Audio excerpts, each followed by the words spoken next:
یا ایھا الذین آمنوا توبوا الی اللہ توبۃ نصوحا،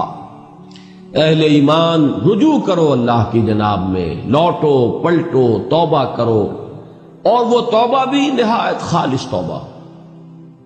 یہ توبہ حضرت علی رضی اللہ تعالیٰ عنہ نے ایک مرتبہ دیکھا ایک شخص کو، وہ گردان کر رہا ہے توبہ کی تیزی تیزی سے، فرمایا یہ تو توبۃ المکذبین ہے، جھٹلانے والوں کی توبہ ہے یہ۔ وہ گھبرایا، تو پھر آپ نے فرمایا توبہ وہ ہوتی ہے جس کے ساتھ وہ ساری کیفیات ہو،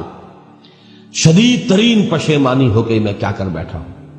پھر یہ کہ آئندہ کے لیے عزم مصمم ہو کہ ہرگز دوبارہ یہ کام میں نہیں کروں گا،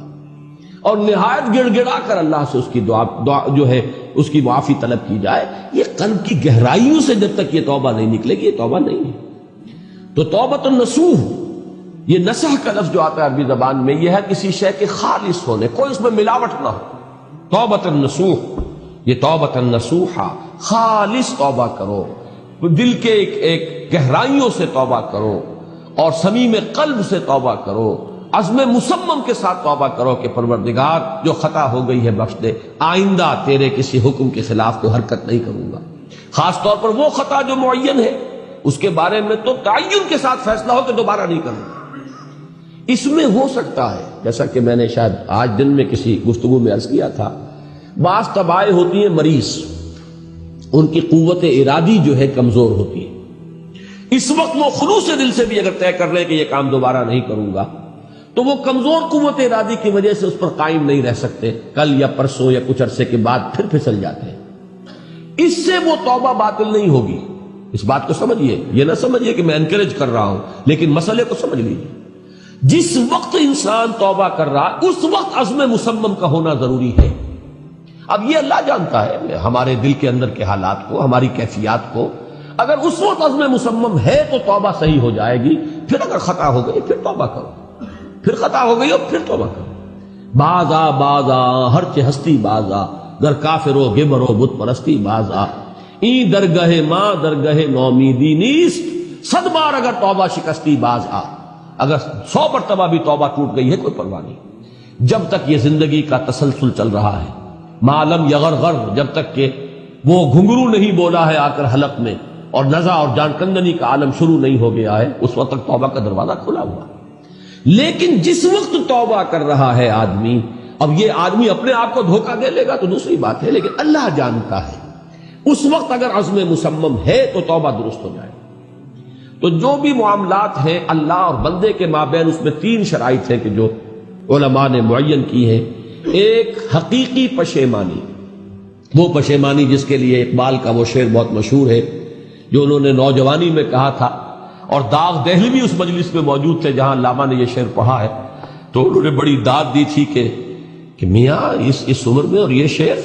یعنی چشم بددور، وہ یہ داد کا بڑا ایک یعنی بلیغ انداز ہے۔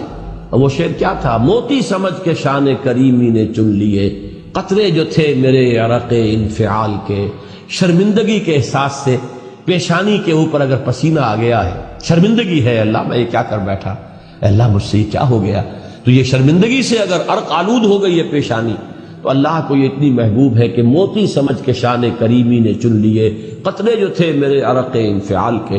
حدیث میں یہ مضمون آیا ہے، اللہ کو کتنی خوشی ہوتی ہے اپنے بندے کے توبہ سے۔ بائبل کی ایک سٹوری جو ہے دی پروڈیگل سن، وہ آپ کو یاد ہوگی کہ ایک شخص کے کئی بیٹے تھے، اکثر جو تھے سارے بڑے فرما بردار، بڑے عمدار، سعادت مند، کام کرنے والے، ایک تھا نٹکھٹ قسم کا شریر،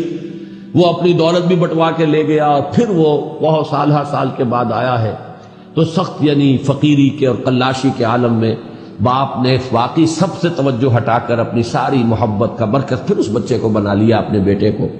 تو وہ سعادت مند بیٹے تھے، انہوں نے کہا کہ یہ کیا کیا آپ نے، یہ ایسا اور یہ ایسا اور یہ ایسا اس نے یہ کیا، اور آج آپ پھر اس کے لیے وہی آپ کی محبت جو ہے وہ یہاں پھر اس کے جو ہے شامل حال ہو گئی ہے۔ تو انہوں نے کہا کہ تم دیکھتے نہیں کہ اگر کوئی چرواہا ہو اور اس کی اگر 100 بھیڑیں اور بکریاں ہیں،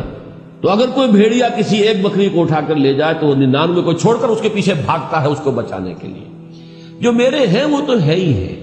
جو مجھ سے دور چلا گیا تھا وہ اگر لوٹ کر آیا ہے تو در حقیقت یہ ہے میری توجہ کا اور میری محبت کا سب سے زیادہ مستحق۔ یہی معاملہ اللہ کا، یہ در حقیقت ایک پیرابل ہے، ایک کہانی ہے جس میں اللہ کی وہ شفقت جو ہے اپنے گناہگار بندوں کے جو شامل حال ہوتی ہے جب وہ توبہ کرتے ہیں، جس کے لیے حدیث میں آخری بات بیان کر دی گئی کہ تصور دیا گیا ہے کہ ایک لق و دق سے راہ میں ایک شخص سفر کر رہا تھا، ایک ہی اونٹنی سواری کی، اسی پر اس کا راشن بھی تھا، پانی بھی تھا۔ تھوڑی دیر کے لیے وہ ایک درخت کے سائے میں بیٹھا سستانے کے لیے، دھوپ کی تمازت سے بچنے کے لیے، تو ذرا بیٹھا بیٹھا اونگ گیا۔ اب جو آنکھ کھلی تو دیکھا کہ اونٹنی غائب ہے، اس کا سفر کا ذریعہ وہی، پانی اسی پر، راشن اسی پر، گویا کہ کل زندگی کا ذریعہ جو ہے وہ اونٹنی تھی اس کی۔ لق و دق سے رہا ہے، کہاں جائے؟ کہیں پانی نہیں، کچھ کھانے کے لیے نہیں، دیوانہ وار دوڑتا ہے دائیں بائیں ادھر ادھر اونٹنی کو ڈھونڈنے کے لیے، کہیں سراغ نہیں ملتا۔ تو وہ اب موت کے انتظار میں درخت کے نیچے آ کے بیٹھتا تھا، مایوسی کی انتہا، موت کا انتظار، کہ اچانک دیکھتا ہے کہ اونٹنی تو کھڑی ہوئی ہے۔ تو اب اس پر شادی مرگ کی کیفیت طاری ہوتی ہے۔ وہ کہنا تو یہ چاہتا تھا اللہ میں تیرا بندہ ہوں تو میرا رب ہے، کہہ یہ جاتا ہے کہ اللہ تو میرا بندہ میں تیرا رب۔ زبان لڑکھڑا گئی ہے اس خوشی کی شدت کی وجہ سے۔ تو حضور فرماتے ہیں کہ اللہ کو اپنے کسی گناہگار بندے کی توبہ سے اس سے بھی کہیں زیادہ خوشی ہوتی ہے۔ تو اس کو ذہن میں رکھیے، توبہ کا بڑا اونچا مقام ہے۔ ہمارے ہاں شرائط بھی سخت ہیں، 3 شرطیں، وہ ایک عزم مصمم، ایک پشیمانی، حقیقی پشیمانی، نمبر 2 عزم مصمم کہ اب دوبارہ نہیں کروں گا، نمبر 3 ایک مرتبہ ضرور اس کام کو چھوڑ دینا، یہ گویا کہ اس کے عزم مصمم کا فوری ثبوت ملنا چاہیے۔ کچھ دنوں کے بعد پھر کہیں جذبات کا رحلہ آئے، کوئی اور خطا ہو جائے، بات دوسری ہوگی۔ اور جو حقوق العباد کا معاملہ، اس میں 4تھی شرط اور ہے،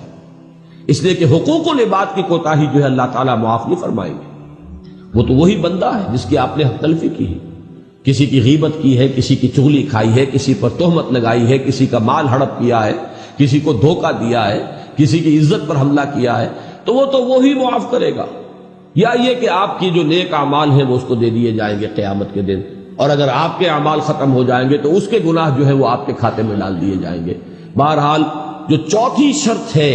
حقوق العباد کے معاملے میں کوتاہی میں توبہ کی، وہ یہ ہے کہ آپ یا معافی طلب کریں